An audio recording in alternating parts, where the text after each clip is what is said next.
Hi guys, and welcome back. Well, I know it's been a while since I've recorded the lesson, and that's just because I didn't have all the information, but I just want to thank Gabby for sending me the information that I asked for, and thanks to that I will be able to do lessons on, like I promised, business law and accounting control.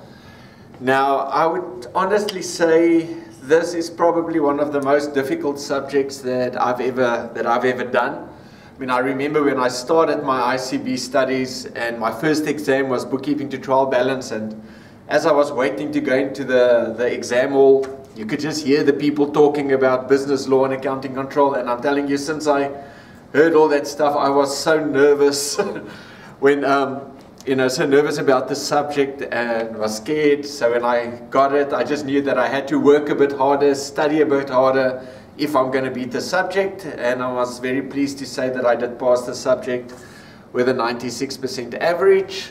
So even, yes, I know the subject is difficult. There's a lot of studying you have to do. A lot of it is theory and not practical like your other subjects. So it's a lot of theory that you have to learn. So yeah, it can be daunting, but just, work hard, study hard. And I want to give a little treat to all my subscribers that's studying business law, accounting control. If you are a subscriber, sorry, I'm coming down with a bit of a cold, so if I do have a sniffles every now and then, please excuse me. So I've got a little treat for my subscribers. And if you send me an email, I'm going to send you a little exam package that I've accumulated over the years of a lot of questions that they may ask in your final exam. It is long, but I have to say I memorized all 16 pages of that, and that's probably why I got 96% for my average. But it's a bunch of questions that I've just put together. And somewhere along the line in the last 5 years, all of those questions have been asked. So, like I said, send me an email and I will send you those questions that might pop up. And there's a I would want to say about a 97 to 98% chance that those questions will pop up in your final exam. And it's not only the questions I'll be sending you, it's the questions with the answers. So you'll be able to, memorize it and learn it, and that should give you a little bit more confidence when you write your exam. Okay, and also when we get to the point of analytical review, I've also got a little package of an exercise you can do, which is the same as what you can expect in the exam. And that video I will obviously do a bit later to show you all the calculations, but that will only happen during analytical review, and we are not quite there yet. Alright, so like I said before, the whole thing about business law and accounting control is it's a lot of studying to do. So if you go to learning module 1, which is the unspoken laws of business, now some stuff you just have to learn. Okay, it's nothing I can teach you, there's nothing I can tell you to make it easier to learn it. You will just need to learn it. Alright, so the first part of the unspoken laws of business, how your households, your businesses, the government, everything works together in participating in the economy. That all stuff, how it fits in, you will just have to learn. But the one thing I would like in learning module 1 to look at is the laws of demand and the laws of supply. Now I know in your first test you will have a question on that, so I would like to just stand still and look a little bit, look at these examples. So first of all, let's look at the law of demand. Now the textbook says, if nothing else changes, people will buy more of a product when the price of a product decreases, and will buy less of a product when the price increases. So all that means is, now just think about it, why is it that on Black Friday people will rush to a store to buy stuff? Why?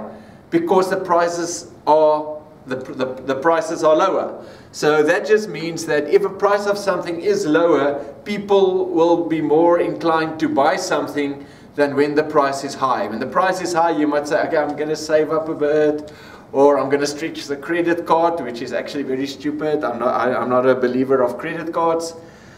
So, but the law of demand is basically the higher the price, the lower the demand, and the lower the price, the higher the demand. So in other words, that's why when places like Game or like here in New Zealand at the Warehouse or Pack and Save, when they're running a lot of good specials, they will stock up on their stuff. So they will try and meet the demand because the prices are going to be low, so they're going to be able to sell more stuff. So once again, let me just read that. It is the higher the price, the lower the demand, obviously, because if it's too expensive, nobody wants to buy it, or very few people will buy it. And the lower the price, the higher the demand. Okay, so this is known as the law of demand, and there is a negative relationship between price and quantity demanded. Okay, so let's just have a quick look. And now we're going to look quickly at the law of supply. And it says in your textbook, if nothing else changes, suppliers will supply more goods to the market when these goods and services have a higher price, and will supply less goods and services if they are at a lower price. So why is that? I know on instances, I used the example of Black Friday, yes, the shops do prepare for it, but under normal circumstances, and like the book says, if nothing else changes, suppliers will supply more goods and services when the prices are high. Why? Basically because they can make more money that way. And if prices are low, they would tend to do less because, yeah, they do want to make money, but they would prefer to make more money. Okay, so the higher the price, the greater the supply, because they can make more money from it. The lower the price, the smaller the supply. So this is known as the law of supply. So let's just recap on that.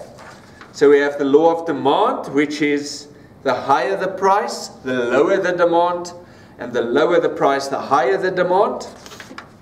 And the law of supply is the higher the price, the greater, the higher the price, the greater the supply, and the lower the price, the smaller the supply. Okay, so we're going to be looking now at graphs, and they're talking about the movements in the demand and supply curve. Now, what does that mean? We're going to find out now. Don't worry about it. Oh, excuse me. Now they say here, changes in price cause movements along the demand and the supply curve. There is no shift in the demand and or supply curve per se. This is why when prices increase, we say that it causes a decrease in quantity demanded, not in demand as a whole. The same argument applies to the supply curve. When prices decrease, there's a decrease in quantity supplied, not supply as a whole. Okay, so technically we're going to be looking now at what are the determinants of a demand. So in other words, what will make the demand curve increase and what will make the demand curve decrease. Now first of all, I'm just going to draw my graph here. Okay, sorry, I'm going to use my blue pen. Alright, let's do that. So we've got price and quantity. And remember, a demand curve always faces that way. Alright, so at your demand curve, your supply curve goes that way, the opposite direction, but we're not looking at the supply curve now, we're looking at the demand curve. Now they've got things that says basically the determinants of demand and the determinants of supply. So let's look at the determinants of demand first. Now first of all, we'll just choose a point there. So that would be the price of that item, and that would be the quantity. All right, so let's just have a look at it. Now, first of all, they say there are 5 determinants of demand, and they are as follows. Number 1, the income of consumers. Now, you think about it. If, let's say you're working, you're in an area, and suddenly everybody gets a massive increase. That means that there will be enough money, there will be more money in the people's pockets. So because they've got more money to spend, that means your supply, the demand for certain items will increase because there is more money to spend. So first of all, let's look at what they say in the book. They say the income of consumers determines how much of a various product they will buy. If your income increases, you will probably spend more money on food, clothes, housing, education, transport, and so on. But if your income decreases, you will spend less money and buy cheaper products. All right. But now, first thing, what I forgot to mention is when you're looking at these determinants, if it has a positive effect, your demand curve will shift to the right, which is this way. This is right, this is left. All right. If it has a negative effect, then your demand curve will shift to the right. All right, so let's have a look at it. So let's start off with the income of consumers. So the income of consumers, we say that there will be a demand for, because they will have more money to spend, so there will be a higher demand. So let's say the people's money increases, what will happen to the demand curve? Number 1, the demand curve, because now they've got more money to spend, the demand will increase. So in other words, your demand curve will move to the right, because it has a positive effect on it. And then that will be your new demand curve. But let's say they work in an area and they close down a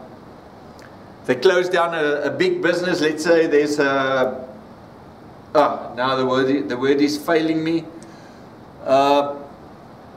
Let's say there's a big manufacturing company and the whole town is built around that. Let's say they close that down. So the people will have less money. If they've got less money, the demand will obviously decrease. So it will move to the left. Then you will have a new demand curve over there. So in other words, it can only move, your demand curve can only move left or right. The same with your supply curve. It can only move left or right. So we've already determined if the people have more money, demand will increase, so it will move to the right. If they lose money, the demand will decrease. All right. Now, availability of a substitute product. Now, a substitute product is one that can be used as a replacement for another. Like in other words, you can use margarine instead of butter, olive oil instead of sunflower oil, and another good example is generic medicines, for instance. So in other words, what that means is, let's say there is an increase in the price of butter. What's going to happen to the demand for margarine? So you think about it. So let's say this is now for margarine. So in other words, the demand for margarine will increase, so that will move to the right. But if it was the other way around, then your demand will decrease. Let's say margarine meant more expensive and butter was cheaper than margarine, which I doubt. Then of course the demand for your butter would increase and your demand for margarine would decrease depending on the price. So substitute, and also generic medicines. Sorry, my sniffleitis. Generic medicines, the demand for the non-generic medicines will decrease, right?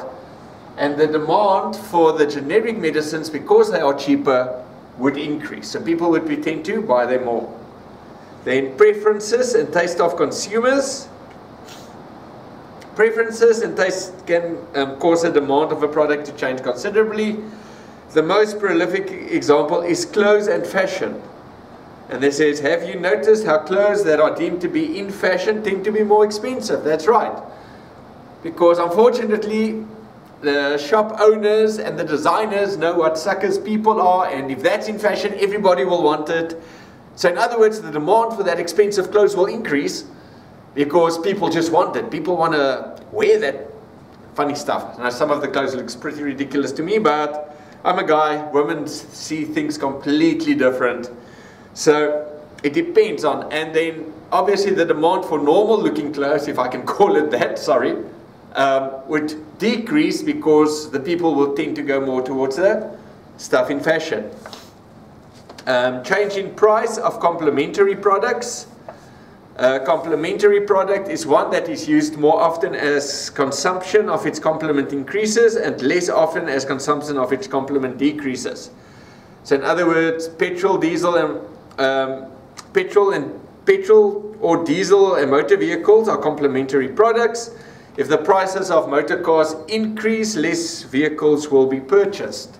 And I know that in South Africa a while ago there was a big case when the prices of the cars did increase, and my wife worked at in the motor industry at Volkswagen and Audi and Centurion. And there was a big patch where, because the prices had to increase so much, it was import practice. I can't remember what the reason was for it, but sales went down, and the moment that that changed, sales of the cars went up again. Okay, I also remember that when the petrol price was so high, a lot of people that I worked with back there, they just stopped using their cars. They used a normal transport, like a bus or something like that, because they couldn't afford to put petrol in the cars anymore. But the moment that changed, then the demand for the buses and all that went down, and the demand for petrol went up. Okay, expectations. The expectation of consumers play a significant role in the demand for products. For instance, if consumers expect the price of a product to increase, then they often buy more of it, so they will have stack at the lower price. Now, a good example of this expectations is the petrol price. Let's think about it. If you, for instance, know that, I know in the news they tell you, okay, on Wednesday the petrol price is going to increase by 40 cents or 50 cents or a rand or whatever. What do people do the night before the petrol price increases? They go and fill up their cars. Why? So that they at least have a tank on the cheaper price. But if they know that the petrol price will decrease,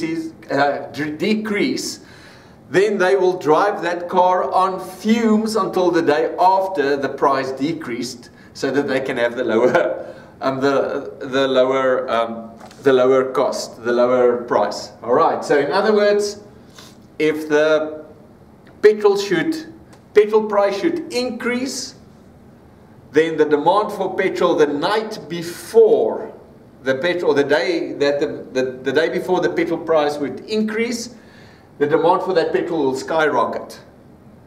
And then the day thereafter, it will go down because everybody filled up their cars the day before. But if the price if the price of petrol should decrease, then, well, what do you think is going to happen? The day before, the demand will definitely be lower, but the next day the demand would increase, so that would move to the right. So that's how your demand curve can swing from side to side. And the last one, a change in the number of possible buyers. All right. I say if the population in an area changes, the number of possible buyers in the area will change. So in other words, if you've got a small little town, there's hardly anybody there, and let's say they struck gold or they find diamonds or something, and suddenly there's a big influx of people onto that little town. The little town becomes a big town, and because of that the demand for things will increase because there will be more people. Okay, But if it's a big town, and let's say like the example I used earlier, where they closed down a manufacturing business, then the people will start moving out, and for that reason the demand would decrease. So it would move to the left. So remember, if it has a positive effect, it moves to the right. If it has a negative effect, it will move to the left. Okay. So now, okay, so that was now the law is explaining the determinants that move the demand curve. Now we're going to be looking at the supply curve. Now the supply curve always goes that way. Oh, I hope you can see what I'm doing. Go. Here we go. It looked a bit, okay, that's better. Hope you can see it. Yeah, looks like. Well, I can see it in my little screen, so I suppose you can see it. Okay, now remember what we said about the law of supply, law of demand. Let's go look at the determinants of supply. So financial factors. Now you know, it's been raining the whole day here in Auckland. So, but it is winter, so it is the rainy season. So it's just rain everywhere. Anyway, financial factors. It says financial factors are factors that relate to a specific business and do not influence other businesses in the same market. Financial factors relate to the three ways in which a business can be funded, namely capital contributions, loan from a third party, or profits that are plowed back into the business. So let's think about this now. Okay, so let's say you run a business, you have this business, and suddenly you get, I just want to say, somebody maybe passed away, or somebody gave you a lot of money, and you chose to push that money into your business. That means there's more money in your business, so you can supply more stuff. So that is a positive effect. So then, remember, when it's positive, it moves to the right? There we go. And there's your new one. But let's say the owner loses a lot of money, so you will have less money to supply, then that will move to the left of it. Alright, so let's just read. So it's either capital parties, loans, or profits that are plowed back into the business. So should any of these funds be increased, the business will obviously have more money to expand its operation, and it should increase in supply, so that'll move to the right. The same applies to the contrary. Should the owner of the business withdraw funds, there should be less money, and that would move to the left. Then the other one that can hinder the supply curve is real factors. Now, real factors are factors that will influence all the business in the market. Like, let's say you have, for instance, a national strike. So if you don't have people, all your people are striking, you will obviously not be able to supply anything. So a strike will cause the supply curve to move to the left. But let's say the strike is over, then you can have a better production again, and you can supply more stuff. Will move to the right. Better organizational or rationalization of the industry. Okay, the better the organization in an industry, the more the supply curve will shift to the right. Now, to rationalize basically means to get back to basics. So a business or industry must remove any unnecessary equipment, staff, or processes in order to make it more efficient. So in other words, let's say they get, in order to make it more efficient and able to supply products at lower prices. But what's the problem with that? Yes, they might be able to have lower prices, they might be able to supply more, but people are going to be out of jobs. So in other words, it will be good for the business, bad for the people. Change in the technology. If a firm's technology improves, it may be possible to supply more goods with fewer resources. Now obviously that is like having a machine that does all your work, or a lot of the work, That means you have to take the human factor out of it. You only need one person to operate the machine. The machine can do a thing faster than a human can. So in other words, they can supply more goods, but once again, this will have a negative effect because more people will lose their jobs. Change in competition. New businesses that enter the market will increase the supply in the market. And this may happen when monopolies are put to an end and may lead to a decrease in price, as companies will have to compete for a market share. Now I remember, for instance, that's a good example, was when Cell C joined the mobile network in South Africa, because Vodacom was first, then it was MTN, then it was Cell C, and then it was Telkom. Now I remember, and then Virgin Mobile also came in. I remember when Virgin Mobile came in, and they gave you that per second billing at a ridiculous low price. A lot of people left Vodacom and MTN and went to Virgin just because of that just of the lower price. So in other words, Virgin Mobile supplied more phones to the people because obviously they needed to supply more stuff, and then with Vodacom they had to make a bit of another plan. Because they were losing customers. So changing competition, what's happening to the market. Then the price of production inputs. Okay, so increases in the cost of production can have a negative effect on supply. So if your business is out to make wooden tables, just as an example, let's say pine tables, pine furniture, and the price of pine suddenly skyrockets or it just goes up, that will mean basically you will either need to get more money to be able to supply the same amount of goods, or you can supply less but still sell it at a cheaper price. So let's just read here. So increases in the cost of production can have very negative effects on the supply to the market. When production cost increased, it costs the business more to make the product, so it will end up manufacturing less. Okay, so like I said, if the wood costs more, so a lot of their resources will have to go to just buy the wood, and then they send out less because it's so expensive. So if the wages of farm laborers increase, the farmer's cost to produce a ton of maize increase, and he will not be able to supply as much as before. And these higher costs can also be passed on to the consumer by raising the cost of the product. So once again, it's a double-edged sword. Prices increase, you have to pay more to make a product. You can either keep the prices the same and supply less, or you can transfer the price to the consumers. So yeah, like I said, a double-edged sword. In climate and natural disasters such as floods, earthquakes and drought may have an effect of the supply of products and services, especially agricultural products. Poor conditions are detrimental to supply and will cause the supply curve to shift to the left. All right, and then government policy. Should the government increase taxes, this could cause a leftward shift in the supply curve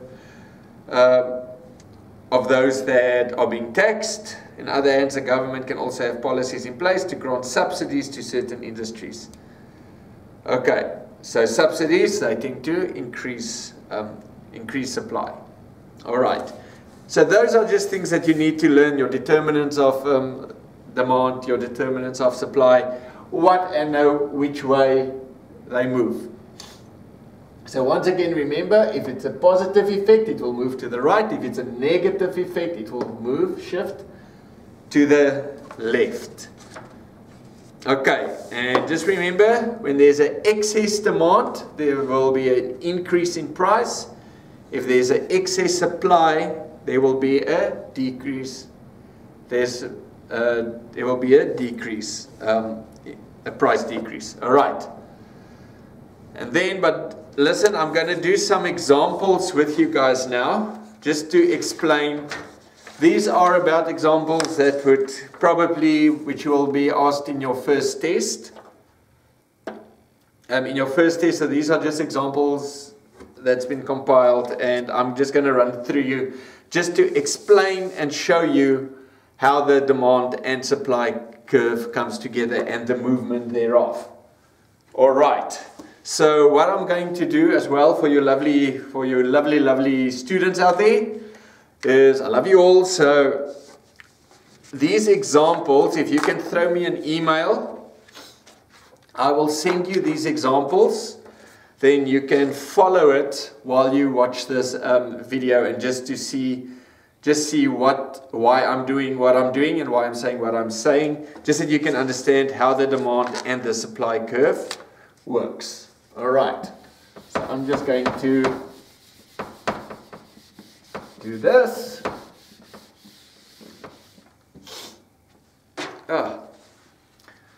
Okay, so first of all, we've got our demand curve. Ta-da! We've got our supply curve. Ta-da! So that's demand. That is supply. So this is your equilibrium point. Da, da, da, da, da, da, da, da, and that. So that is an equilibrium point, is a break-even point. All right. So, like I said, I will send you these questions. And, okay, I'm just going to use another color pen. So I'll send you these questions so that you can follow what I'm doing and can understand if you would like to have it. And like I said, these are examples like the ones you will get in your first test. So hopefully it will help you. All right, so let's look at the first question. It says, suppose there was a significant decline in the price for margarine. So I'm just going to write this down. So margarine, the price decrease. So it goes down. Okay, margarine price decrease. Now margarine is a substitute product. With the use of a graphical illustration and explanatory notes, describe the effect of the price change on the demand for butter. So butter, so they want to know what's happening with the demand, sorry, my handwriting, for butter. So we will be looking at the demand curve, because that is what they're asking. Okay, so remember what we said, the laws of demand. We've spoken about substitute products. If it has a negative effect on the product, it will move to the left. But the first thing you do when you do your notes, you always write down your starting point. Okay, so your starting point, okay, I'm just going to shorten it, but I'm going to send you the answers to this as well, so you can just follow it. So your starting point is price P, so that's there, quantity Q, and equilibrium point E. Oh, and that's E. Sorry, I didn't put E in. Okay. All right. So in other words, so what do we know now? Now we're looking at demand.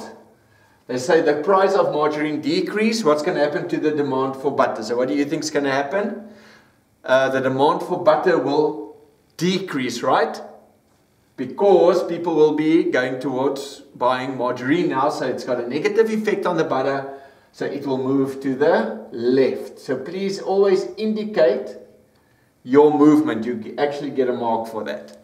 Alright, so it moves to the left. Da da da da da da da da da da da da. Shoot.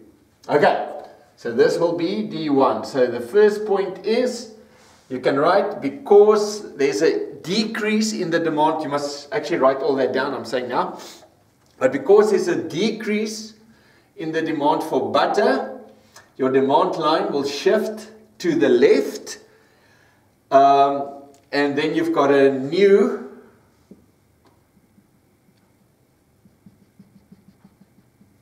so that's P1, E1, and Q1. All right. So now you've got a new equilibrium point, which is at P1, Q1, and E1. Alright, so for butter. So remember, because there's a decrease in demand, a decrease in demand for butter, it shifts to the left. You've got a new equilibrium point, which is at P1, E1, and Q1. But now we need to notice something. Notice something. What do we see? What happened to the price? The price decreased. What happened to the quantity? The quantity decreased. So you need to explain what happened. Why did the price decrease? So obviously you can say they decreased the price because the demand for butter has decreased. So in other words, they're going to decrease the price to sell more butter. Anyway, you got that? So the price decreased because of the decrease in demand, because the demand dropped. But because of the lower price, the quantity has also decreased. So you see how all of this comes together. See, so a drop in the price of margarine has given rise to a decline in the demand for butter. Okay, so obviously, and you can also say, because of a lower price, they can also make less. So I'm just going to read the answer I've got here in front of me. It's basically everything I've just said, but I'm just going to read it for you. It says here, starting point is equilibrium point E at price P and quantity Q. The drop in the price of margarine causes a drop in the demand for butter. This will cause the demand curve to shift to the left. All right. And it's got a new equilibrium point E. E1 is reached by P and Q1 for butter. The demand for butter has decreased, which will force the drop in the price of butter that we've seen there. And the drop in the price of margarine has given rise to a decline in the demand for butter. But you can also say, and like I said, I was a lecturer for this subject. I would also accept if people would say that there will be the quantity will also decrease, or the demand will decrease because of the lower price. All right. Okay. So that was the first example. I'm going to do two more examples with you, just to give you a more or less a good idea. All right. So okay, let me wipe all this again.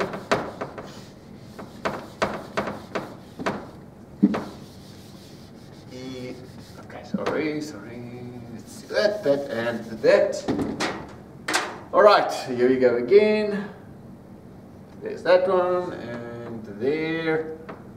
So let's go. Supply, demand,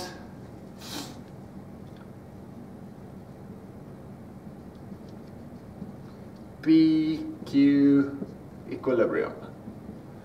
So remember now, once again, okay, let's first look at the question before I start explaining what's going on there. Okay. Suppose that through technological manufacturing enhancements, there has been the discovery of cheaper synthetic caramel flavoring. Yum, yum. This has resulted in a sharp fall in the price of caramel flavored milk. Okay, so the price of caramel milk dropped. With the use of a graphical illustration, which we have here, and explanatory notes, explain what impact this situation would have on the demand and supply graph for chocolate milk. Okay, so in other words, the caramel is cheaper. What's going to happen to chocolate milk?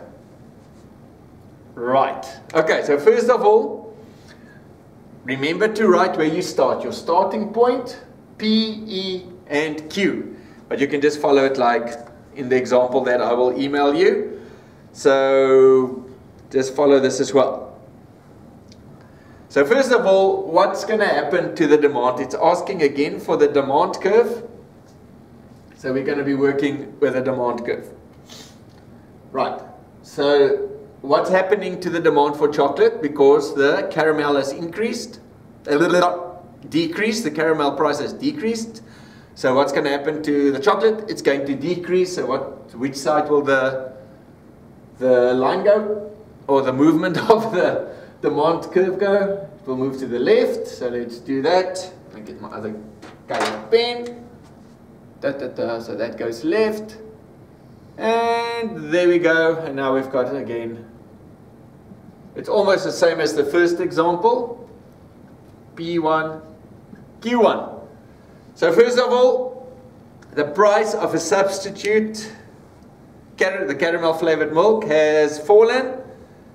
So leading consumers to rather use caramel than chocolate. Okay. So the demand curves move to the left. So the demand for chocolate milk has decreased. So that will move your line to the left. I've actually just said that. Then you have a new equilibrium point, E1. So P1, E1, Q1 is your new point. And you can actually use the same answer as what we used in the first example, that why the price would increase and why the quantity would decrease. So the quantity has decreased. So this is actually the same example as what we had in the first one. I'm just going to read you this answer. It says the price of a substitute, the caramel flavored milk, has fallen, leading to consumers to rather use it instead of chocolate milk. The demand for chocolate milk, represented by a leftward shift on the demand curve from D to T1. Okay, that's just D. This is D1. And then a new equilibrium point is reached. That's there. And ultimately this gives rise to lower equilibrium price and a fall in the equilibrium quantity.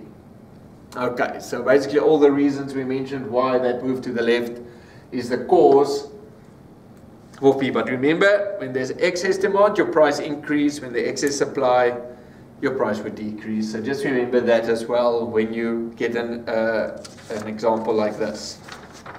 Alright, so the first two were more or less the same. Now we're going to look at a little bit of a different one, which actually where you work with your demand and supply curve. And I just want to tell you, this is actually the example this is actually the question out of the test I wrote when I did the course. So this is actually out of a test. Alright, so please pay attention.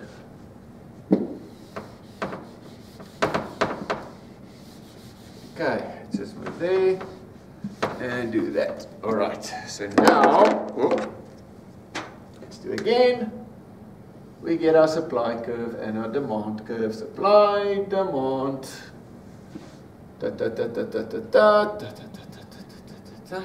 P1, Q1, and there we go. All right. So let's see. This is a 15-mark question. Okay, suppose that the cost of electricity supplied by the national electricity supplier, luckily it's not Eskom, otherwise there'd be no power. Sorry. Suppose that the cost of electricity supplied by the national electricity supplier increases exorbitantly. As a result, so the electricity price has increased. Great. Coming from South Africa, we all know about that, right? As a result, the demand for an alternative power source, being Toad's wind generator, improved. And which we all know, when the prices of Eskom increased and there were a lot of load shedding, people bought more generators and all that stuff, but okay. Noticing the improved demand for this product, the supplier of the wind generator increases the quantity imported. So in other words, he increased the supply from a foreign supplier. Illustrate the effect of this change in supply and demand of Toad's wind generator, assuming that the demand and supply increases in equivalent increments. So in other words, the demand obviously increased for Toad because of the high electricity price, and this guy was smart enough to increase the supply to meet the demand.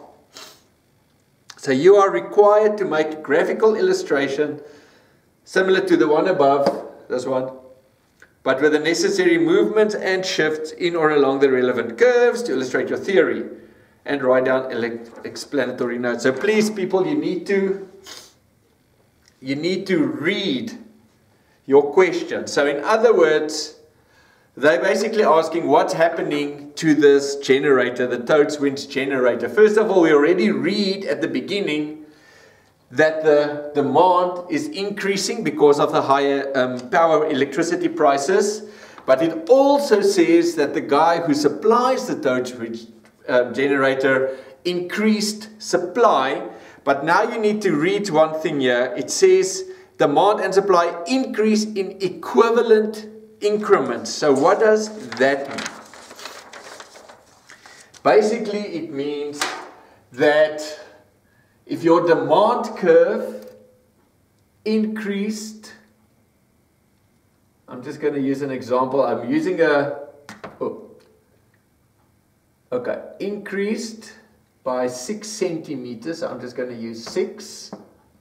So that's your demand curve. Increases by 6.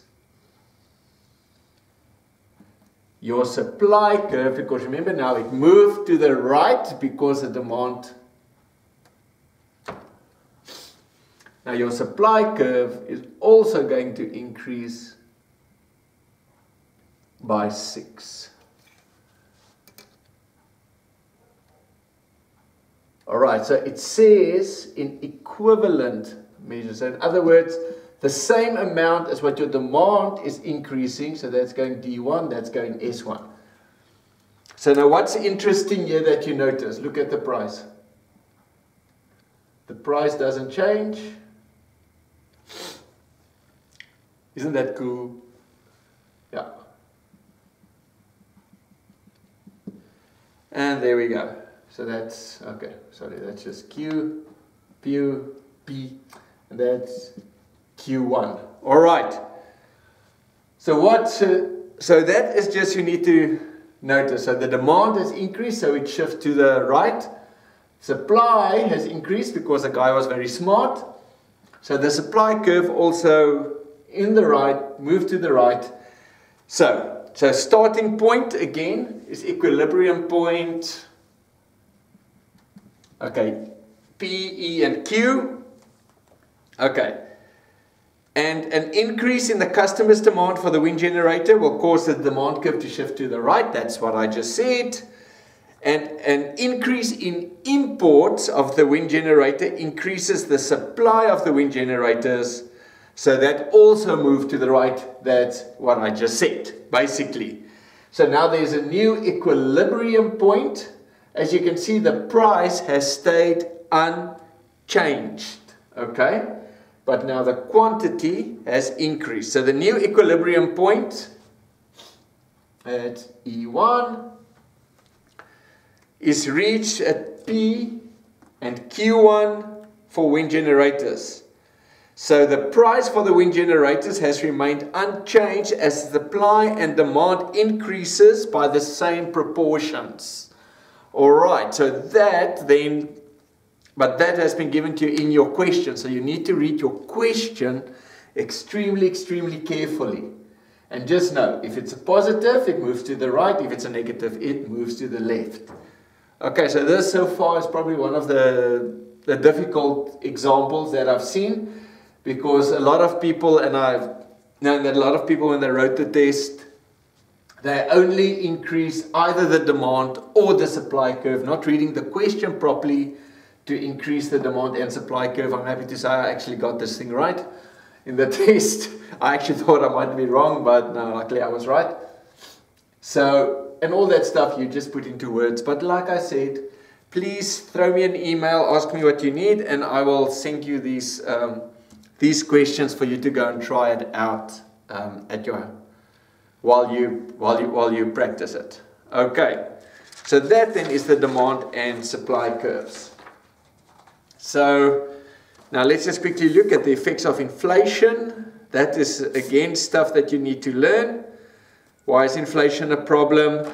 Now people, that why is inflation a problem? I don't want to be funny, and I know you guys are going to say it's funny, but one of my exam questions was, and I'm going to tell you this, I hope I don't get into trouble for it, was that whole questions where you had to basically everything, the losses to savers, losses to people with fixed income, losses to taxpayers, confusing price signals, speculation preferred, reduced attention to productivity, wastage of resources, devaluation in currency. That was actually an entire one question in the exam. It counted about 20 marks. So you need to give all of those, and basically all of those headings, plus you need to give a little explanation of what it means. So that's just a little tip. This was in our exam. So just a little tip that, yeah, that's one of the long questions, and like I say, it was, I can't remember, it was a 15 or 20 mark question, but that was one of the questions, and that's also one of the questions that's on that, which I felt to put on that packet of exam questions that I would like to send people. I know a lot of the questions there might not be on the exams, but it's just a, like I say, from what I've heard people say, that I've just compiled that, and 98% of those questions are on the exam. Okay, so if you want that, please throw me an email and I will be happy to send it to you. And yes, and happy studying. So I'll see you next time. Cheers, guys.